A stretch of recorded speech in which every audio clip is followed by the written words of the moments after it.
तो आगाज में आपको बताएं कि कमजोर टीम के खिलाफ भी पाकिस्तानी बैटिंग रेत की दीवार निकली। नेदरलैंड्स के खिलाफ बाबर आजम नाकाम, फखर और इमाम भी ना चले। इफ्तिखार की कारकर्दगी भी काबिल फखर ना रही। सऊद, शकील और रिजवान ने मुकम्मल तबाही से बचाया। जहां 300 साढ़े 300 बन सकते थे, पूरी टीम 286 पर सिमट गई। तो इस वक्त नेदरलैंड्स की इनिंग्स के 10 ओवर हो चुके हैं और 48 रन हो चुके हैं। एक विकेट ही उनकी अभी तक गिर पाई है। हम बात करेंगे इस पर, हमारे साथ टेस्ट क्रिकेटर कामरान अकमल मौजूद है। कामरान भाई, पहली इनिंग्स पे तो हमने बहुत बात कर ली है, अब ज़रा इस वक्त की बात कर लेते हैं। 10.1 ओवर्स में तकरीबन 50 रन बना चुकी है नेदरलैंड्स और 239 मजीद रन चाहिए। इस वक्त आपने अब तक की जो बॉलिंग हुई है उसको कैसे पाया? क्या हम ऑन स्पॉट हैं या फिर इधर उधर वेवर्ड हैं?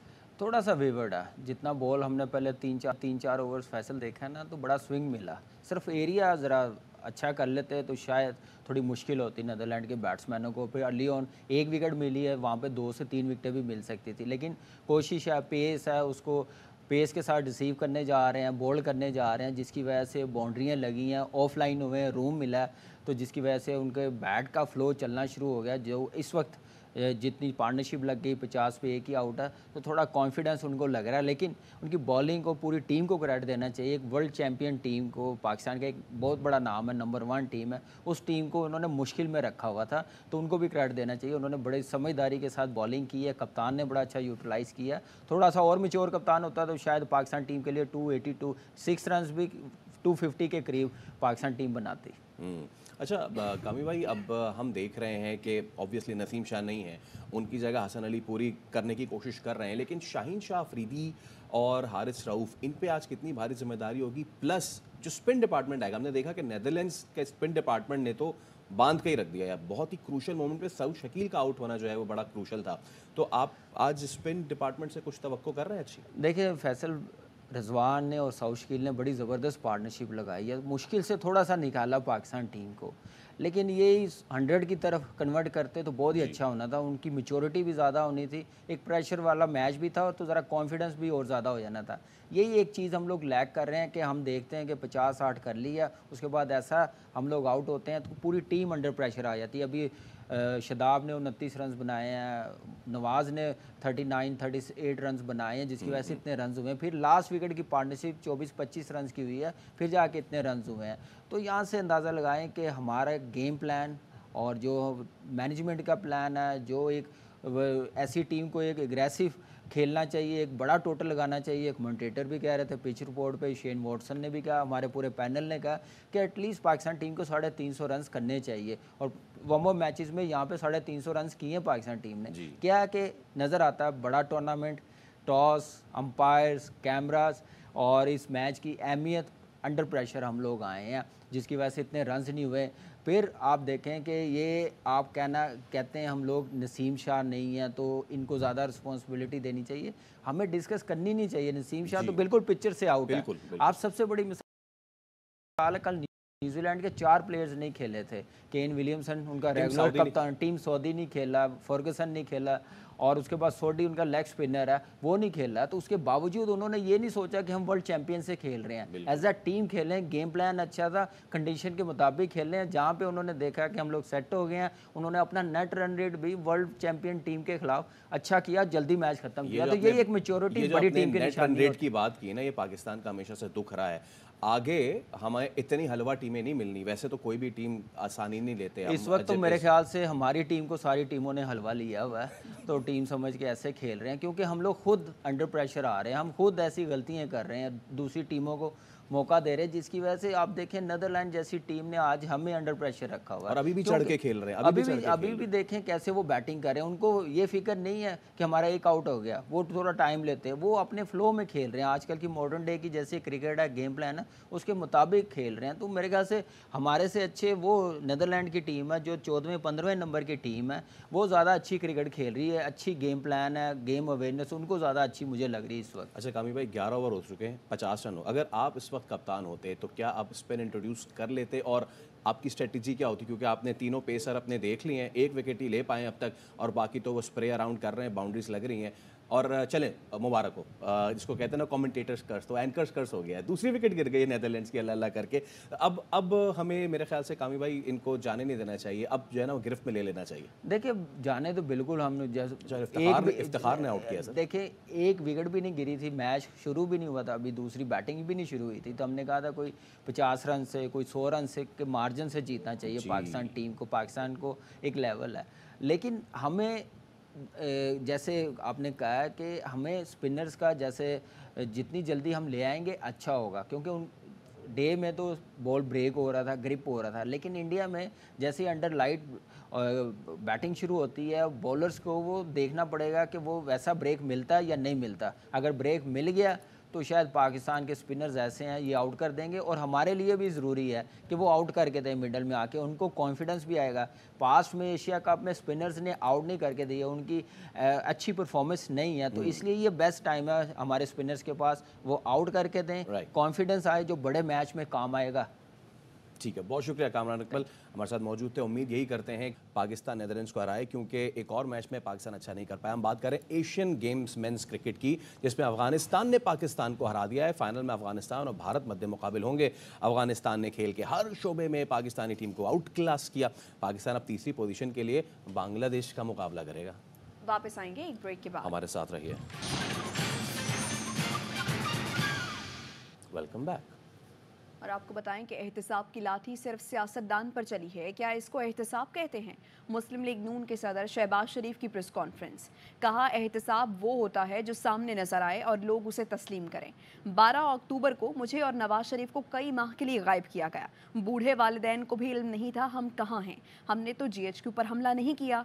नवाज शरीफ वापस आ रहे हैं, कोई कानूनी रुकावट नहीं, आइन और कानून का सामना करेंगे। अदब से ये बात करना चाहता हूँ, ये सवाल अब बार बार नहीं पूछना चाहिए वो आ रहे हैं नहीं आ रहे। मियां मोहम्मद नवाज शरीफ पाकिस्तान तशरीफ ला रहे हैं, कानून रुकावटें कोई हायल नहीं है, आइन और कानून सामने पेश होंगे, उसका मुकाबला करेंगे।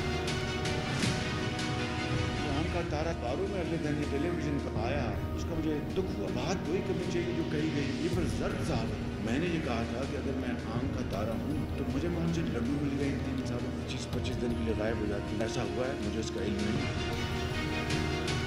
12 अक्टूबर को मुझे और नवाज शरीफ को कई महीनों के लिए गायब कर दिया गया। मेरे बूढ़े माँ बाप को इल्म नहीं था कि हम कहाँ हैं। रात और दिन एक हमें लगता था। जरा काश आप उसका भी जिक्र कर देते। हमने तो 9 मई को जाके GHQ पे हमने नहीं करवाए, ना किसी को कहा।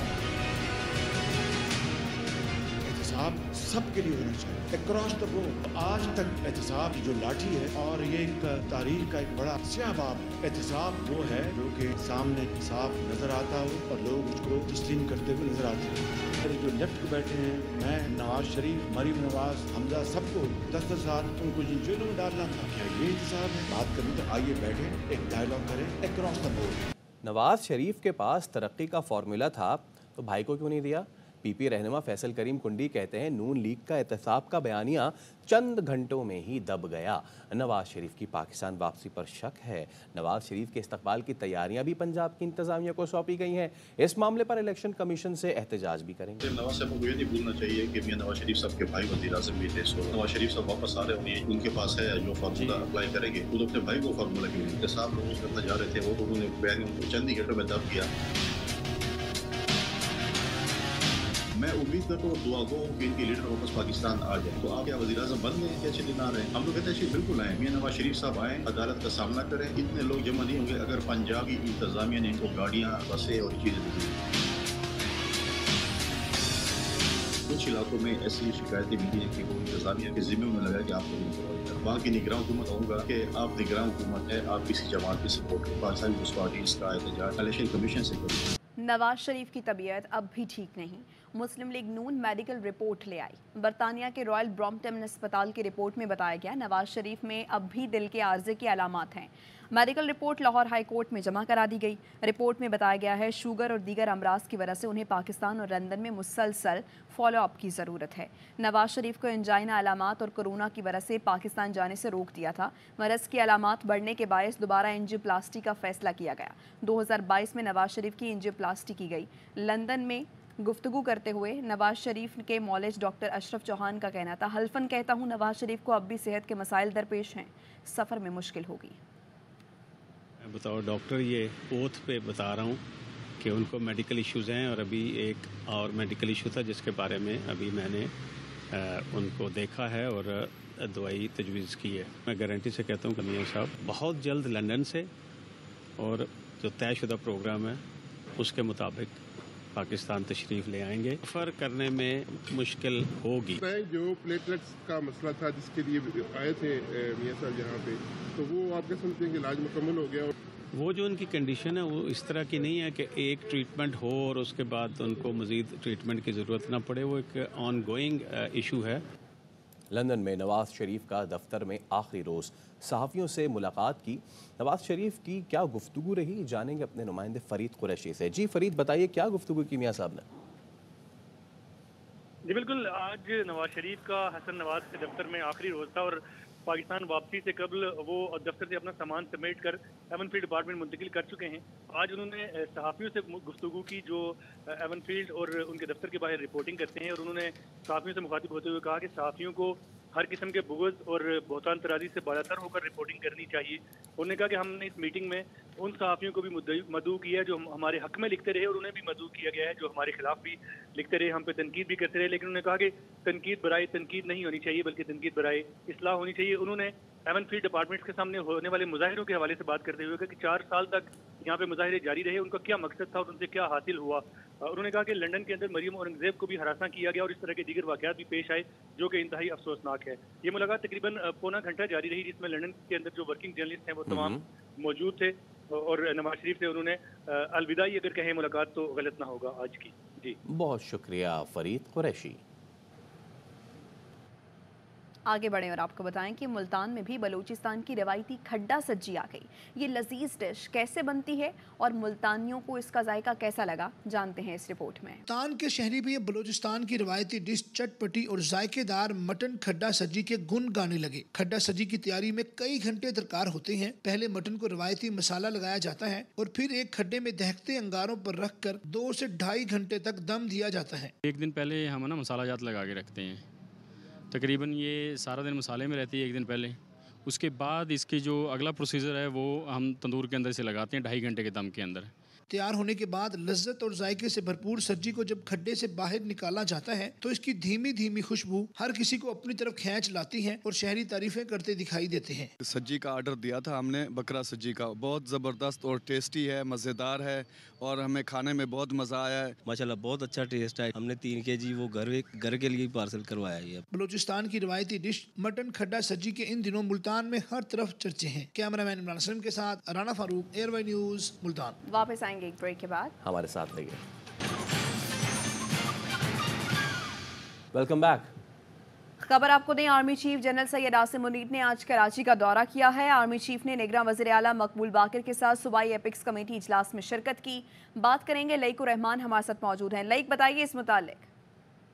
जी, army chief general Syed Asim Munir के कराची के दौरे और सूबाई एपिक्स कमेटी के इजलास में काफ़ी तवील शिरकत थी। इसमें मजमूई तौर पर जो नेशनल एक्शन प्लान के ऊपर नजरसानी की गई है उस पर अमल दरामद के साथ साथ कच्चे में ऑपरेशन, गैर मुल्कियों की security, CPEC, Karachi transformation plan और दीगर जो मुख्तलिफ इकदाम जारी हैं उनके हवाले से तफसीली तौर पर ब्रीफिंग की गई और साथ ही गैर मुल्की करेंसी को रेगुलराइज करने के इकदाम और सिंध में जो SIFC के इकदाम किए गए हैं उनके ऊपर भी तमाम जो शुरा हैं उनको बताया गया। आर्मी चीफ ने इस मौके पर इज़हार ख्याल करते हुए कहा कि कानून नाफिज करने वाले इदारों और हुकूमती महकमों जो गैर कानूनी सरगर्मियों के खिलाफ कार्रवाइयाँ जारी रखें, वसाइल की चोरी और मुआशी नुकसानात को रोकने के लिए पूरी ताकत से इकदाम किए जाए। उन्होंने मुख्तलिफ इदारों में हम आहंगी की जरूरत पर जोर दिया ताकि इन इकदाम के बेहतर से बेहतर नताइज हासिल हो सकें। इसके अलावा आर्मी चीफ की तरफ से जो सूबाई अवाम की सूबाई तरक्की और खुशहाली के लिए इकदाम हैं उनके हवाले से भी जोर दिया कि रियासती इदारों, सरकारी महकमों और अवाम की तरक्की और खुशहाली के मनसूबों के लिए ताउन किया जाएगा। ये बताता चलूँ कि आर्मी चीफ जब कराची पहुंचे तो कोर कमांडर कराची ने उनका इस्तकबाल किया। जी ठीक है, लाइकुर रहमान हमें इस मुतालिक आगाह कर रहे हैं कि army chief general Syed Asim Munir ने आज कराची का दौरा किया है। आर्मी चीफ ने निगरान वज़ीर आला मकबूल बाकर के साथ सूबाई एपिक्स कमेटी इजलास में शिरकत की। एपिक्स कमेटी के इजलास के दौरान चीफ ऑफ आर्मी स्टाफ को ब्रीफ किया गया। नजरसानी शुदा नेशनल एक्शन प्लान सिंध के कच्चे के इलाके में ऑपरेशन पर ब्रीफ किया गया। कराची ट्रांसफॉर्मेशन प्लान सिंध में SIFC इकदामात पर पेशरफ्त पर तबादला ख्याल किया गया। आर्मी चीफ की जानिब से कहा गया कि सिक्योरिटी इदारे गैर कानूनी इकदामात के खिलाफ कार्रवाई जारी रखेंगे। उन्होंने कहा कि मईशत को नुकसान पहुंचाने वाले इकदामात के खिलाफ एक्शन जारी रहेगा। दहशतगर्दी और मुजरिमाना कार्रवाइयों में अफगान मोबाइल सिम्स का इस्तेमाल, हसास इदारों ने सरहदी इलाकों में अफगान सिम्स पर पाबंदी की सिफारिश कर दी। जुल्करनैन आगाह कीजिए। बिल्कुल, साझेदारों की जानिब से ये सिफारिश की गई है कि फौरी तौर पर सरहदी इलाकों में अफगान सिमों के इस्तेमाल पर पाबंदी लगाई जाए। जो रिपोर्ट तैयार की गई है उसमें यह बताया गया है कि गैर रजिस्टर्ड अफगान सिमें पाक अफगान सरहदी इलाकों में बासानी दस्तियाब हैं। अफगानिस्तान के मोबाइल टावर की पाकिस्तान के कुछ सरहदी इलाकों तक भी रसाई है। दहशतगर्द इस गैर इरादी कवरेज को अपने फायदे के लिए इस्तेमाल करते हैं। अगर दहशतगर्द अफगान सिम्स को व्हाट्सएप समेत दीगर जो एप्लीकेशन हैं उनके लिए इस्तेमाल करते हैं। मुजरिम निगरानी और शनाख्त छुपाने के लिए भी अफगान सिम्स का इस्तेमाल किया जाता है। इसीलिए फौरी तौर पर यह तजवीज़ दी गई है कि सरहदी इलाकों में मकामी मोबाइल सर्विस का मजबूत इंफ्रास्ट्रक्चर लगाया जाए और BTS तनसीब से फोन सेट जबरदस्ती मकामी नेटवर्क पर मुंतकिल किए जाए। ये तजवीज़ दी गई है। जी बहुत शुक्रिया जुल्करनैन हैदर अपडेट्स के लिए। डॉलर को रिवर्स गियर जरूर लगेगा। इसकी असल कदर 250 रुपये है।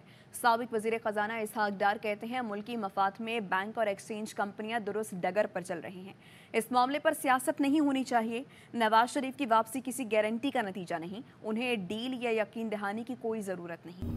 आप लोगों को जमानतें मिल रही हैं, गारंटियां मिल रही हैं कि आप लोग इतने कॉन्फिडेंट होके कह रहे हैं कि हम ज़रूर आ रहे हैं। इसके लिए कॉन्फिडेंट होने की क्या जरूरत है? वैल्यू ट्रैवल करना ही आपने करना है तो आपने फैसला करना है, किसी और ने फैसला करना है। हम अप्लाई करेंगे कि वक्त पे वकला जो है वो प्रोटेक्टिव बेल के लिए अप्लाई करेंगे। किसको नहीं मिली इस मुल्क में? मुझे 2 साल 4 साल में पीछे बता देते हैं प्रोटेक्टिव बेल मांगी तो नहीं मिली। मैं तो ये कॉन्स्पिरेसी थ्योरीज में बिलीव ही नहीं करता। अगर इलेक्शन कमीशन की आईनी जिम्मेदारी है इलेक्शन करवाना और वो कह रहे हैं हम जनवरी के एंड में करवा देंगे तो बिलीव में कोई वजह नहीं है। मैंने लिफ्ट किया था, मैंने कोई प्रोडक्टिव बेल पे दी थी। इसकी 250 रुपये रियलिस्टिक वैल्यू है। मुझे बहुत खुशी हो रही है कि बैंक्स हैं और जो एक्सचेंज कंपनीज है वो मुल्क की खातर सही जगह पे चल रही है। कोई ऐसी वजह मुझे नजर आती है कि ये रिवर्स की कोई बात नहीं, कोई तो मुझे नाकाम नहीं कर रहे थे। हमेशा वो जो भी हमारी कुव्वत है सब मिल के काम करती है। उनका हदफ होना चाहिए, इसमें सियासत कोई नहीं होनी चाहिए। छोड़ी थी उस वक्त हर चीज़ इन ऑर्डर थी। नहीं समझता कोई वजह जेन्युइन जिसकी वजह से जो स्टैंड बाय एग्रीमेंट की दूसरा रिव्यू है उसमें कोई दिक्कत नहीं आनी चाहिए। इंशाअल्लाह अल्लाह ने चाहा तो $700 मिलियन पाकिस्तान को मिलना चाहिए। डॉलर की मुसलसल गिरावट के साथ रुपए की कदर में बेहतरी का सिलसिला जारी है। कारोबारी हफ्ते के आखिरी दिन इंटरबैंक में अमरीकी करेंसी 93 पैसे सस्ती होकर 282 रुपये 69 पैसे पर बंद हुई। बैंक्स की जानिब से इम्पोर्टर्स को डॉलर 283 रुपये 10 पैसे में फरोख्त किया गया। फॉरेक्स डीलर्स के मुताबिक ओपन मार्केट में डॉलर 1.5 रुपये सस्ता होकर 283 रुपये 50 पैसे पर बंद हुआ। 5 सितंबर से अब तक इंटरबैंक में डॉलर 24 रुपये 41 पैसे जबकि ओपन मार्केट में 45 रुपये 50 पैसे सस्ता हो चुका है। अब तक के लिए इतना ही। देखते रहिए ARY न्यूज़।